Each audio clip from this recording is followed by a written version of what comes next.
할렐루야. 오늘은 우리 기독교에서 가장 크게 기뻐하며 지키는 부활절입니다. 예수님께서 사망 권세를 이기시고 죽음에서 부활하신 날이죠.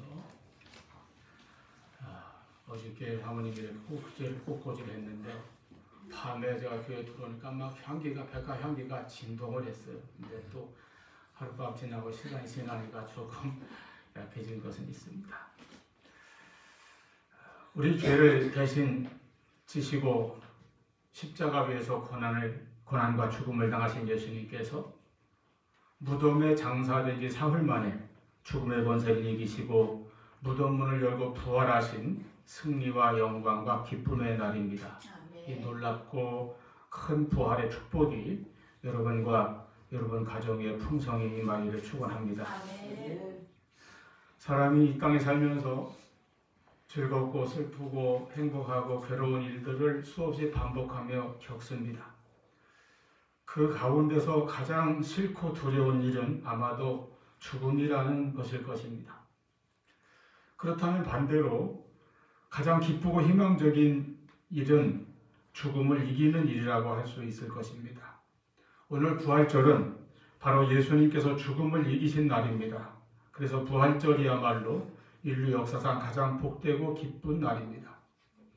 인류 전체의 가장 크고 슬픈 문제인, 가장 두려운 문제인 죽음에 대하여 하나님께서 예수 그리스도의 부활로 응답하신 날이기 때문입니다.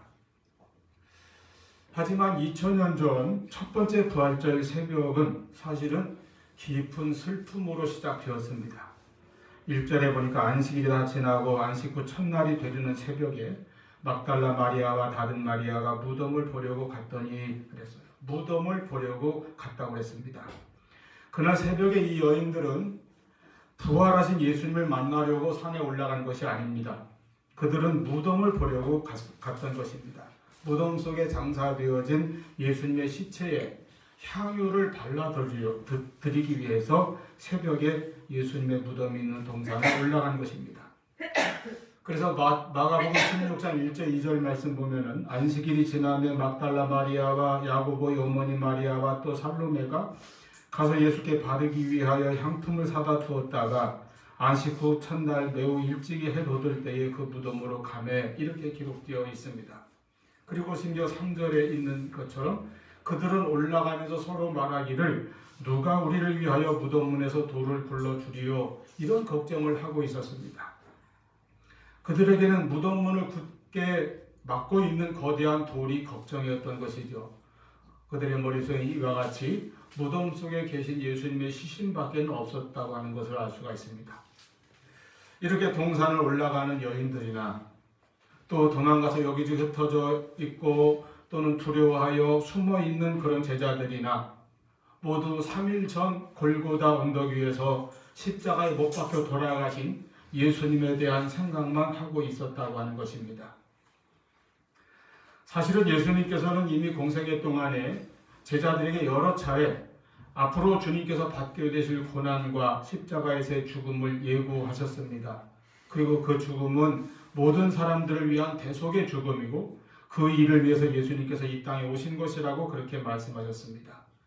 그런 다음에 그 고난과 죽으심에 이어서 반드시 예수님께서는 부활에 대해서도 말씀하셨습니다. 인자가 3일 후에는 반드시 살아나리라. 그것도 여러 번 반복해서 말씀하셨어요. 마태복음 내만도 16장 21절, 17장 23절, 20장 19절, 26장 32절 등등에 기록되어 있을 정도로 그렇게 여러 번 말씀하셨습니다. 그럼에도 불구하고 그들은 예수님의 말씀을 제대로 이해하지 못했고 그래서 누구도 예수님의 부활을 믿지 못하고 있었던 것입니다. 그래서 오늘 본문에서 그 새벽에 무덤을 향해 올라가는 이 예수님의 행동은 분명히 주님을 향한 사랑과 헌신의 행동이었지만은 그 행동은 희망 없는 슬픔 가운데서 행해지는 것이었음을 보게 됩니다.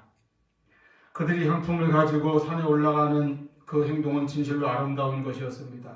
그들은 돌아가신 주님에 대한 자신들의 사랑과 정성을 보이기 위해서 그 향품을 준비해서 가져왔던 것입니다. 그들은 예수님이 분명히 돌아가셨다고 생각했죠. 그렇게 믿었습니다. 그럴 수밖에 없지 않겠습니까? 그들의 생각은 맞는 것이었어요. 3일 전에 예수님께서는 분명히 골고다 십자가 위에서 돌아가셨습니다. 나사렛 예수의 십자가 처형이라고 하는 이 사건은 로마 제국 시대 로마의 2대 황제 티베리우스 치하에서 그 당시 유다 총독으로는 본티우스 빌라도의 그 시대에 일어났던 하나의 역사적 사실이었습니다. 아무도 부인할 수 없고 의심할 수 없는 사실입니다. 예수님이 그렇게 돌아가신 지 3일이 되었고 안식일이 지나갔습니다. 사랑은 죽음보다 강한 것이어서 예수님을 사랑하던 여인들의 헌신은 주님의 죽음에도 불구하고 끝나지 않았습니다. 그들은 예수님의 무덤을 향해 가고 있었습니다. 그러나 그들이 동산에 올라가서 본 것은 무덤문을 막고 있던 거대한 돌이 굴려져 있는 광경이었습니다. 그들이 올라가면서 누가 우리를 위하여 그 돌을 굴려주려 하고 그렇게 걱정하며 생각했던 그 돌이 굴려져 있었다고 하는 것입니다. 그리고 무덤은 비어 있었습니다. 무슨 일입니까? 예수님께서 다시 살아나신 것입니다. 이것이 예수님의 부활이에요. 3일 전에 그 여인들이 목격한 바와 같이 뿐만 아니라 제사장과 서기관 같은 많은 유대 종교 지도자들, 지나가던 무리들, 그 처형을 집행했던 로마의 군병들과 백부장 모두가 다 똑똑히 목격했던 그 사건, 예수님의 십자가 처형은 분명히 역사적 사건이었습니다. 예수님의 죽음도 역사적 사건이었습니다. 예수님은 아리마대 요셉의 무덤에 장사 지낸 것도 다 역사적 사실입니다. 그렇다면 그와 같이 예수님의 부활도 분명히 역사적 사실이라고 하는 것입니다. 그렇지 않다면 3일 전에 발생했던 그 사건들의 결과를 어떻게 설명할 수가 없습니다. 도무지 앞뒤가 맞지 않게 되는 것입니다. 주님의 대적들은 즉시 거짓 뉴스, 가짜 뉴스를 만들어서 이 사건을 덮으려고 또는 왜곡시키려고 시도했지만 막을 수가 없었습니다. 왜냐하면 사실이었기 때문이죠. 아마 이것이 가짜 뉴스의 원조가 아닐까 생각되는데 저는 그래서 요즘도 이 선거철도 다가왔습니다만은 뭐 정파나 어떤 그 정당을 막론하고 가짜 뉴스를 굉장히 싫어합니다. 그리고 가짜 뉴스라는 건 거짓말 아니에요. 예수님께서 말씀하시기를 모든 거짓의 아비는 마귀 사탄이라고 했습니다. 그러니까 여러분 가짜 뉴스를 만들거나 유포시키거나 거기에 현혹돼서 맹종하는 것은 마귀에게 휘둘리는 거나 마찬가지라고 우리가 생각할 수 있습니다. 그런 것으로 절대로 예수님이 다시 사셨다고 한 이 분명한 사실, 그리고 이 진실, 이 진리를 막을 수가 없었어요. 제가 여러 번 말씀드렸습니다마는 예수님의 부활이 사실이라고 하는 가장 뚜렷한, 그리고 저에게 가장 강한 인상을 준 증거는 바로 제자들의 변화입니다. 여러분, 사람이 그렇게 변하는 게 쉽지가 않아요. 사람 바뀌는 거 좀처럼 쉽지 않습니다. 그런데 그들이 어떻게 그렇게 변화될 수 있었습니까? 불과 며칠 전에 주님을 부인하거나 또는 예수님이 체포당할 때 무서워서 도망가고 숨어있고 벌벌 떨고 이렇게 하던 제자들이 며칠 만에 나타나서, 그리고 한 50여일 후에 예루살렘 그 대로에 나타나서 담대한 소리로 외칩니다. 예수님이 다시 부활하셨다. 이것을 위해서 자기들의 목숨까지 바쳐가면서 전파했어요. 자기의 온 생애를 다 거기에 건 사람으로 그렇게 변화되었습니다. 무슨 일이 있지 않고서는 이런 변화가 인간에게 있을 수가 없다고 하는 것이죠. 그 무슨 일이 무엇입니까? 예수님이 부활하셨다고 하는 것입니다. 그리고 저들에게 성령의 능력이 임했다고 하는 사실입니다. 여러분, 이렇게 부활이 분명하다고 한다면 우리의 부활에 대한 믿음도 더욱 분명하고 확실해야 되지 않겠습니까? 우리의 부활신앙도 분명해야 되지 않겠습니까? 예수님은 다시 사셨습니다. 그러면 첫째로 이것은 무슨 일입니까? 무슨 의미가 있습니까? 바로 예수님의 부활은 예수님이 하나님의 아들이시요 우리의 구세주이심을 입증한 사건이라는 것입니다. 사도행전 21장 23절, 사도행전 2장 23절 24절에서 오순절 성령 충만을 받은 베드로가 예루살렘에 모여있는 무리 앞에서 외쳤습니다. 예수를 너희가 법 없는 자들의 손을 빌려 못 박아 죽였으나 하나님께서 그를 사망의 고통에서 풀어 살리셨으니 이는 그가 사망에 매여 있을 수 없었음이라. 아멘. 이는 그가 사망에 매여 있을 수 없었습니다. 예수는 사망에 죽음에 매여 있을 수 없는 분입니다. 무덤에 갇혀 있을 수 없는 분이라고 하는 것입니다. 아까 우리가 불렀던 찬송가 가사처럼 헛되이 지키네 헛되이 봉하네 할 뿐입니다. 하나님께서 그를 사망의 고통에서 풀어 살리시고 부활의 새 생명으로 우리 앞에 구세주로 서게 하셨습니다. 또한 이 역사적 사실인 예수님의 부활은 우리에게 어떤 의미가 있습니까? 예수님이 부활하셨다고 하는 것은 성경에 예언된 말씀들이 이루어진 사건임을 우리에게 보여줍니다. 예수님의 탄생을 비롯하여 예수님의 생애의 모든 다른 사건들과 마찬가지로 이 예수님의 부활도 이미 구약 성경에 예언된 그 말씀이 성취된 것입니다. 아까 제가 봉독했던 시편 16편 10절에 이는 주께서 내 영혼을 수월에 버리지 아니하시며 주의 거룩한 자를 멸망시키지 않으실 것임이니이다. 이렇게 구약 성경은 예수님의 부활하실 것을 미리 예고하였습니다. 시편 110편 11절에서도 예수님께서 사탄과 죽음에 대하여 승리하시고 승천하실 것을 예언하였습니다. 이런 예언의 말씀들이 구약의 말씀들이 성취된 사건이 예수님의 부활입니다. 뿐만 아니라 아까 말씀드린 것처럼 예수님 자신이 제자들에게 예수님의 고난과 죽음에 대하여 그리고 부활에 대하여 여러 번 예고하셨는데 그 말씀들이 또한 이루어진 것이 바로 부활절 사건입니다. 그래서 누가복음 24장에 엠마오로 가는 두 제자들이 절망과 낙심 가운데 빠져 길을 갈 때에 한 동행자로 나타나신 주님께서 그들 곁에 가시면서 뭘 하셨습니까? 구약에 기록된 말씀을 풀어서 그 말씀에서 예수님의 고난과 부활에 대하여 저들에게 풀어 설명해 주셨다고 했어요. 그 말씀을 풀어주실 때 저들의 마음이 뜨거워지고 이제 나중에 영의 눈이 밝아져서 예수님을 알아보게 되었던 것입니다.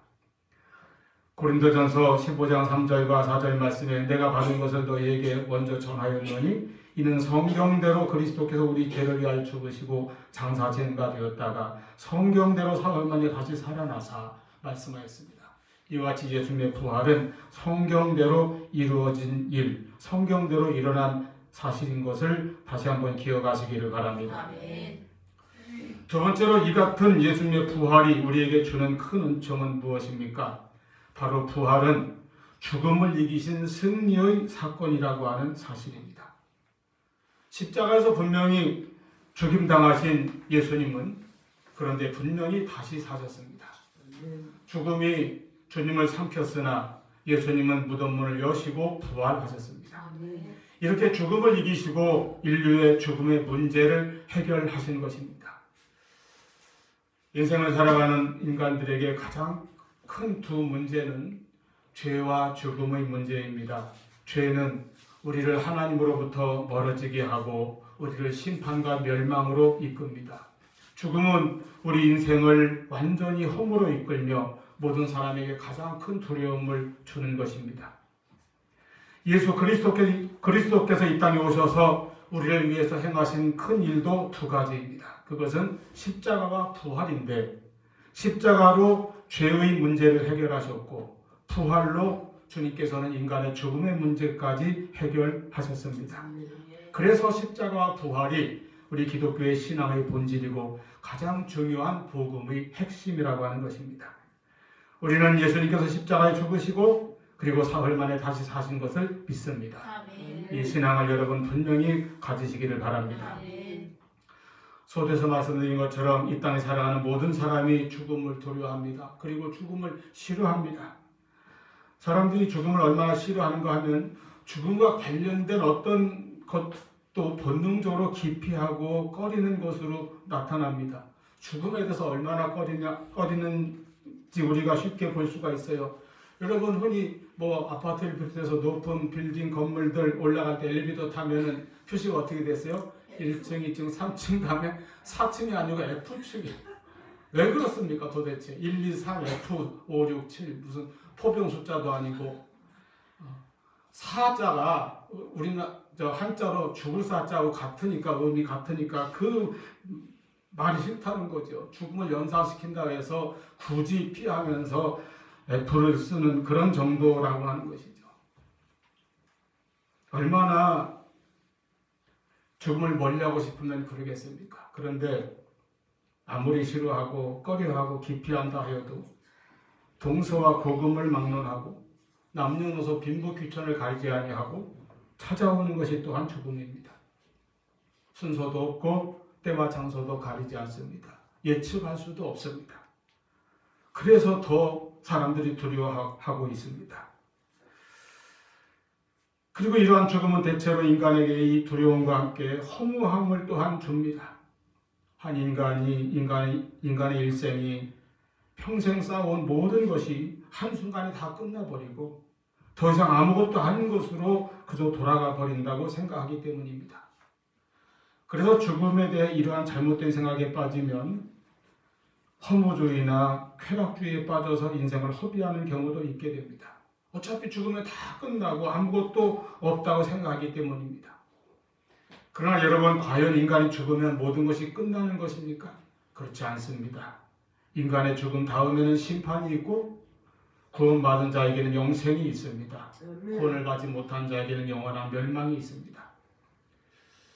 우리가 이 땅에 살아가는 것이 단 한 번뿐이어서 일생이라고 하는데, 사람이 이 일생으로 태어나기 전에 이미 어머니 뱃속에서 10달 동안 지내는 태생이 먼저 있었습니다. 이것을 기억하는 사람은 아무도 없습니다. 그러나 분명히 그러한 태생이 있었기 때문에 우리가 한 사람으로 태어나서 이렇게 일생을 살고 있습니다. 내가 태생을 기억하지 못한다고 해서, 내가 태생을 알지 못한다고 해서 그 태생이 없었던 것이 아닌 것처럼, 그와 마찬가지로 그 누구도 죽음에 대해서 알지 못하고 죽음 이후에 대해서 알지 못하나, 그러나 그렇다고 해서 죽음 이후가 없는 것이 아닙니다. 죽음으로 모든 것이 다 끝나버리는 것이 아니라는 것입니다. 우리는 예수님의 부활을 통하여 죽음 이후의 영생에 대한 믿음의 확신 그리고 소망을 분명히 가질 수 있기를 바랍니다. 그래서 우리는 그 영생을 믿기 때문에 이 세상을 살아갈 때에도 단지 이 세상만을 위하여, 이 생만을 위해서 살지 않고 늘 영생을 바라보고 영생을 준비하고 영생의 소망을 가지고 살아가는 그런 믿음을 가진 사람들입니다. 그러한 소망 가운데 살아갈 수 있기를 바랍니다. 죽음도 이기신 예수님의 부활은 영생에 관한 대하여 분명한 증거가 되고 있습니다.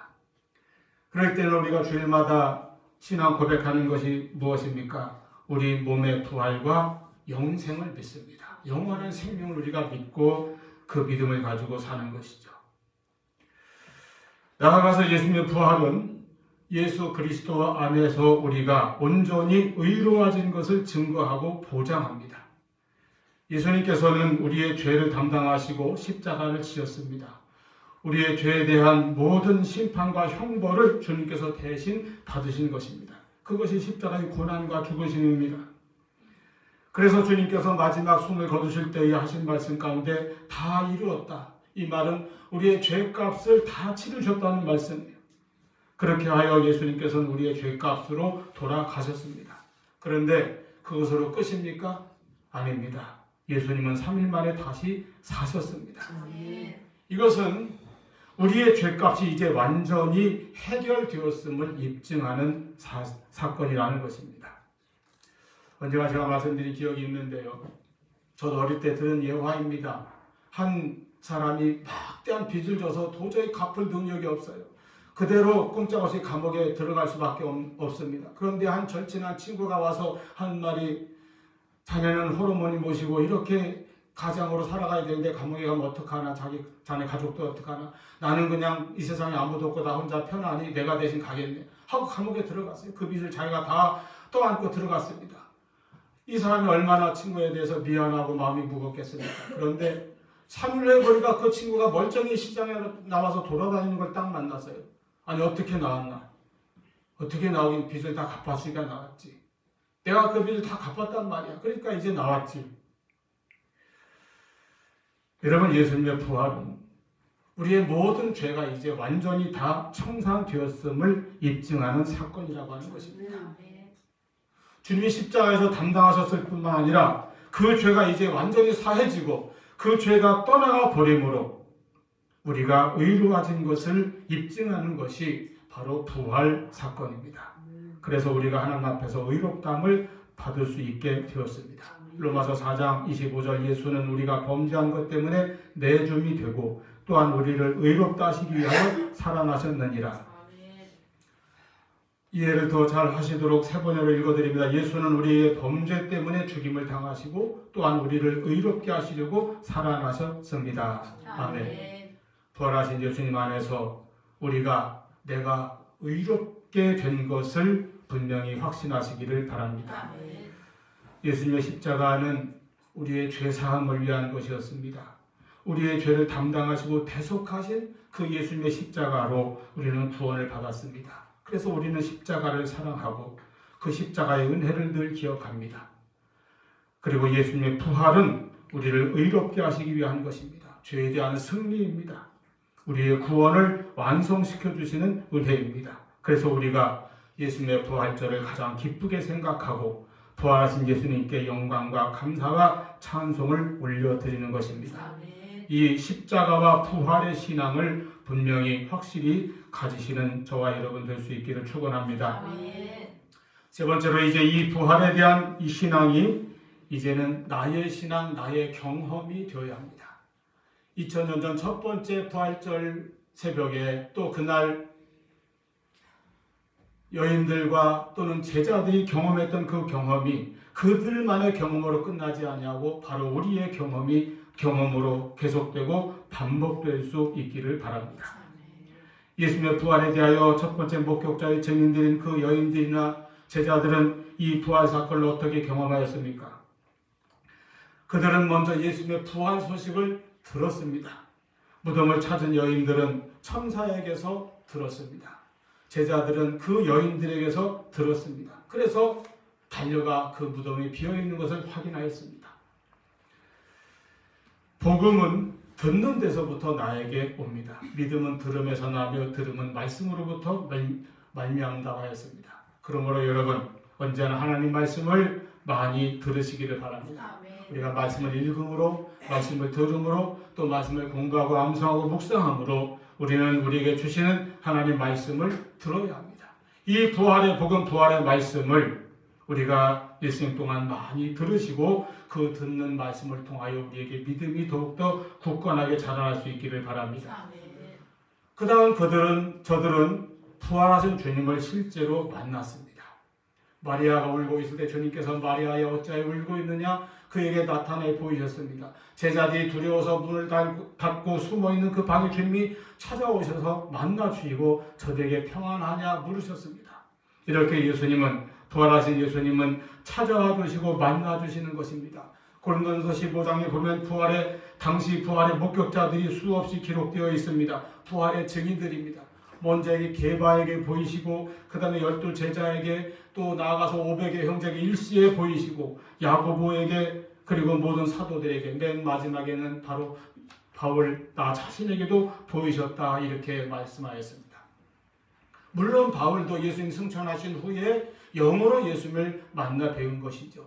이와 같이 우리가 2000년 전 제자들처럼 육신으로 예수님을 만나는 것은 아니지만은 바울과 같이 우리도 우리의 삶 속에서 믿음으로 그리고 영으로 예수님을 만나고 예수님의 부활의 은혜와 능력을 늘 체험하는 은혜가 우리에게 있기를 바랍니다.